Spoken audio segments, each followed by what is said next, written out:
بسم اللہ الرحمن الرحیم۔ السلام علیکم دوستو، اس چینل میں سب سے زیادہ پسند کی گئی نیوز اور واقعات میں آج آپ دیکھیں گے، لیکن اس سے پہلے اگر ہو سکے تو لائک اور سبسکرائب کا بٹن ضرور دبا لیں، شکریہ۔ طالبان نے خبردار کیا ہے کہ اگر امریکہ نے امن معاہدے کے تحت 1 مئی تک افغانستان سے انخلا نہ کیا تو سنگین نتائج کا سامنا کرنا پڑے گا۔ طالبان نے امریکہ کو امن معاہدے کی پاسداری کے لیے خبردار کرتے ہوئے کہا ہے کہ اگر افغانستان سے اس برس 1 مئی تک غیر ملکی اہلکاروں کے انخلا کا عمل کو مکمل نہ کیا تو امریکہ کو اس کے نتائج بھگتنا پڑیں گے۔ ان کا مزید کہنا تھا کہ امید ہے کہ نئے امریکی صدر معاہدے سے انحراف نہیں کریں گے اور افغانستان سے اپنی اور نیٹو افواج کو مقررہ تاریخ تک واپس بلا لیں گے، تاکہ ہم افغانستان کے مسئلے کے حل اور پرامن تصفیے کے متفقہ سیاسی روڈ میپ تک پہنچ سکیں، جس سے ایک مستقل اور جامع لڑائی بندی ممکن ہو سکتی ہے۔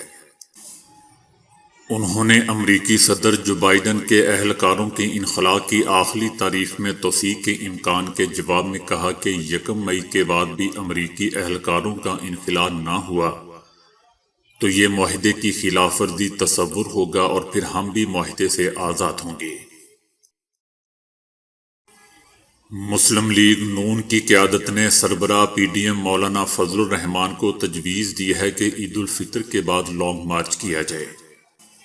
مولانا فضل الرحمان جاتی عمرہ پہنچے، جہاں ان کا استقبال مریم نواز، حمزہ شہباز، رانا ثناء اللہ اور پرویز رشید سمیت دیگر رہنماؤں نے کیا۔ ملاقات میں مسلم لیگ نون کے قائد نواز شریف بھی ویڈیو لنک کے ذریعے شامل ہوئے۔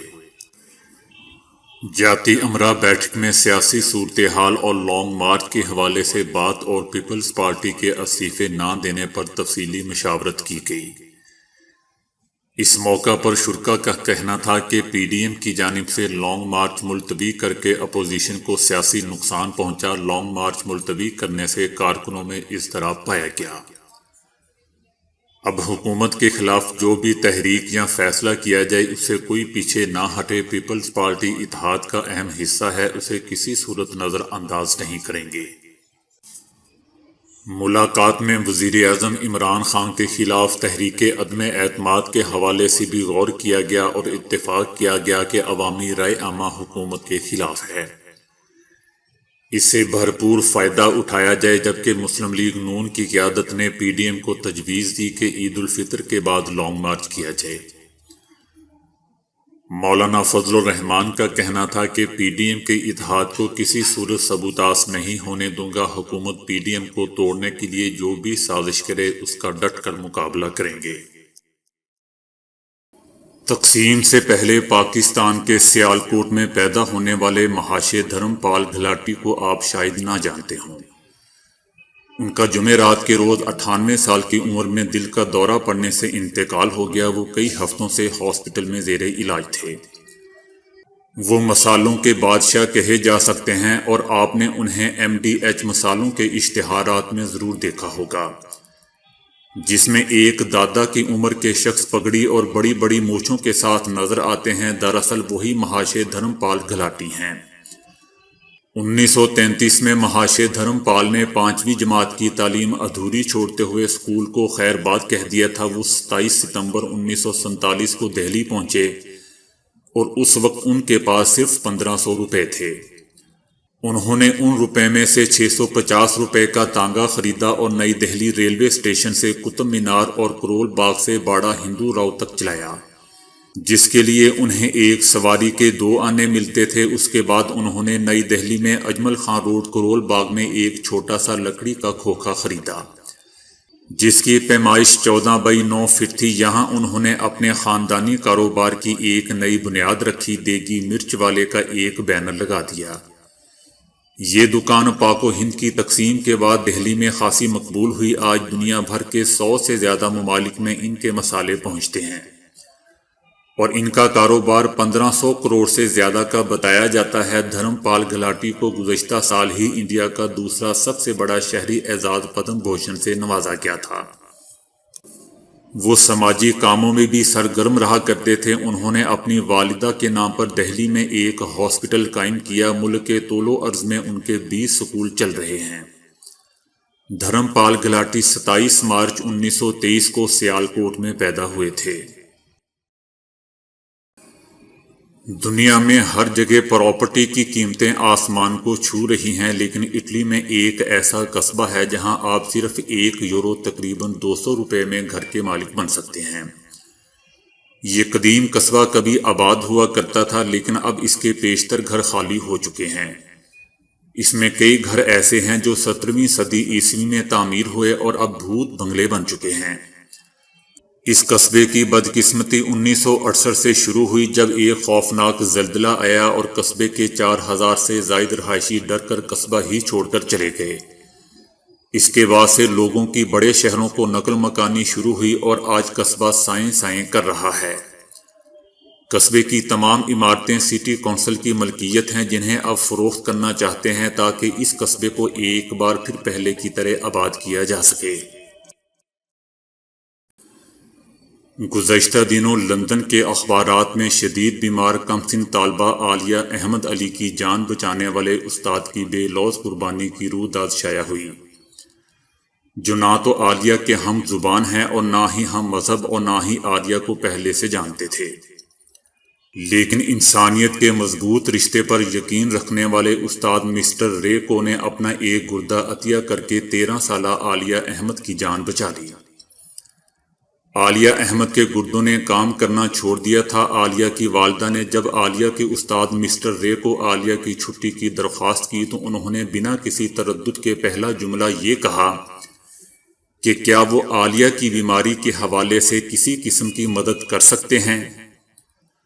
مسٹر رے خود بھی صاحب اولاد ہیں اور انہوں نے ایک ماں کا دکھ محسوس کر لیا تھا۔ ان کا اگلا جملہ عالیہ کی والدہ کے لیے قطعی غیر متوقع تھا کہ کیا وہ اپنا گردہ عالیہ کو ڈونیٹ کر سکتے ہیں۔ مسٹر رے کو نے اپنے ایک انٹرویو میں بتایا کہ ڈونر بننے کا مطلب وہ اچھی طرح جانتے تھے۔ یہ ممکن تھا کہ انہیں آگے پیچیدہ مراحل سے گزرنا پڑے۔ وہ گردے کی پوند کاری کے عمل کے اثرات سے پوری طرح آگاہ تھے اور جانتے تھے کہ وہ کیا کرنے جا رہے ہیں۔ انہوں نے بتایا کہ وہ ایک فیصلے کی گھڑی تھی کہ شاید تمہیں کسی ایسے ہی موقع کے لیے پیدا کیا گیا ہو، بس اسی لمحے میرا ارادہ اور بھی مضبوط ہو گیا کہ میرا فیصلہ بالکل درست ہے۔ مسٹر رے اور عالیہ اس کے بعد ڈاکٹروں کی مشاورت اور مختلف بلڈ ٹیسٹ کے مراحل سے گزرے، جس کے بعد ڈاکٹروں نے یہ خوشخبری سنائی کہ مسٹر رے کا اگرچہ عالیہ سے کوئی رشتہ نہیں ہے، اس کے باوجود ان کا گردہ عالیہ کے لیے موزوں ہے۔ جبکہ دوستو کہا جاتا ہے کہ ایسا شاذ و نادر ہی ہوتا ہے کہ انجان لوگوں کے گردے آپس میں میچ کر جائیں۔ عالیہ اور مسٹر رے کو کا آپریشن فروری میں لندن کے ایک ہاسپٹل میں ہوا اور ان دنوں عالیہ اور مسٹر رے دونوں تیزی سے صحت یاب ہو رہے ہیں۔ عالیہ کے والد احمد علی نے ذرائع کو بتایا کہ ان کے خاندان کے لیے مسٹر رے ایک جان بچانے والے مسیحا اور ہیرو ہیں۔ وہ ایک باکمال انسان ہیں جنہوں نے اپنے ایک گردے کا تحفہ دے کر عالیہ کو نئی زندگی بخش دی ہے۔ ان کا شکریہ الفاظ میں ادا نہیں کیا جا سکتا۔ وہ ہمارے خاندان کے ایک رکن بن چکے ہیں جن کی اس عظیم قربانی کا قرض ہم زندگی بھر نہیں اتار سکتے۔ دوسری جانب مسٹر رے کو نے کہا کہ جب انہوں نے عالیہ کو اپنے فیصلے سے آگاہ کیا تو وہ بے اختیار آگے بڑھ کر میرے گلے سے لگ گئی۔ میں اس لمحے کو یاد کر کے اب بھی آپ دیدہ ہو جاتا ہوں۔ دوستو اس خبر پر میں دنیا کے تمام ٹیچرز اساتذہ کو یہ دعا دینا ضرور چاہوں گا کہ اللہ انہیں اپنے بچوں اور فیملی کے ساتھ ہمیشہ صحت مند زندگی عطا فرمائے، آمین۔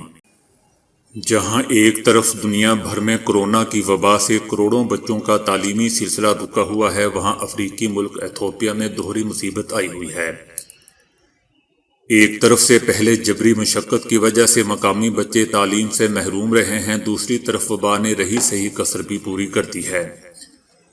تاہم ایتھوپیا کے دور دراز علاقوں میں بچوں کو جبری مشقت سے بچانے اور ان کو بہتر مستقبل مہیا کرنے کے لیے ایک ایسا منصوبہ پیش کیا گیا ہے جس کے بارے میں جان کر دنیا حیران ہوئی۔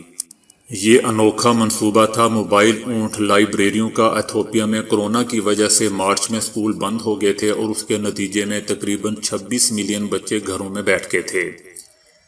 دوسری طرف ملک کے دیہی علاقوں میں پہلے ہی بچوں کو جبری مشقت اور کم عمری کی شادیوں کے خطرے کا سامنا تھا۔ اس صورتحال میں ایک تنظیم نے ملک کے مشرقی صومالی علاقے میں بچوں کو تعلیم سے منسلک رکھنے کے لیے 20 سے زائد اونٹ وقف کر کے ان پر کتابوں سے بھری لکڑی کے صندوق لاد کر دیہات میں بچوں میں کتابیں تقسیم کرنا شروع کر دیا ہے۔ دوستو، خواتین کے سرخ لپسٹک لگانے کا مقصد شاید یہ یقینا خوبصورت نظر آنا ہوتا ہے، لیکن اگر خاتون کی عمر زیادہ ہو تو یہی اس کے لیے تانا بھی بن سکتا ہے۔ ایسا ہی کچھ گزشتہ دنوں ایک 54 سالہ بھارتی خاتون کے ساتھ ہوا، مگر اس خاتون کے بیٹے نے اپنی ماں کے دفاع میں ایسا کام کر دیا کہ دنیا بھر سے لوگ اس نوجوان کے ساتھ آ کھڑے ہوئے۔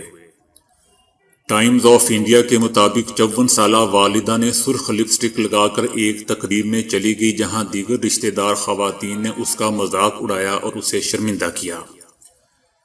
بیٹے نے اس بے عزتی کے بعد خود سرخ لپسٹک لگائی اور اپنی تصویر بنا کر سوشل میڈیا پر پوسٹ کر دی۔ اس پوسٹ میں اس نے لکھا کہ ہمارے کچھ قریبی رشتہ داروں نے سرخ لپسٹک لگانے پر میری ماں کا مذاق اڑایا اور انہیں شرمندہ بھی کیا، جس پر گزشتہ روز میں نے اپنی یہ تصویر بنائی اور ان تمام رشتہ داروں کو بھیج دی، اور اس تصویر کے ساتھ میں نے انہیں صبح بخیر، بھگوان آپ کو جلد صحت دے کا پیغام بھی لکھ بھیجا۔ انٹرنیٹ صارفین کا کہنا ہے کہ بیٹے نے اپنے رشتہ داروں کو سبق سکھانے کے لیے بہترین کام کیا ہے۔ کئی صارفین نے اس کی والدہ کی حمایت میں سرخ لپسٹک لگا کر اپنی تصاویر بھی بنائی اور انٹرنیٹ پر پوسٹ کر دی۔ تو دوستو، آج کے لیے اتنا ہی۔ ویڈیو کو لائک اور شیئر کرنے کا بہت بہت شکریہ۔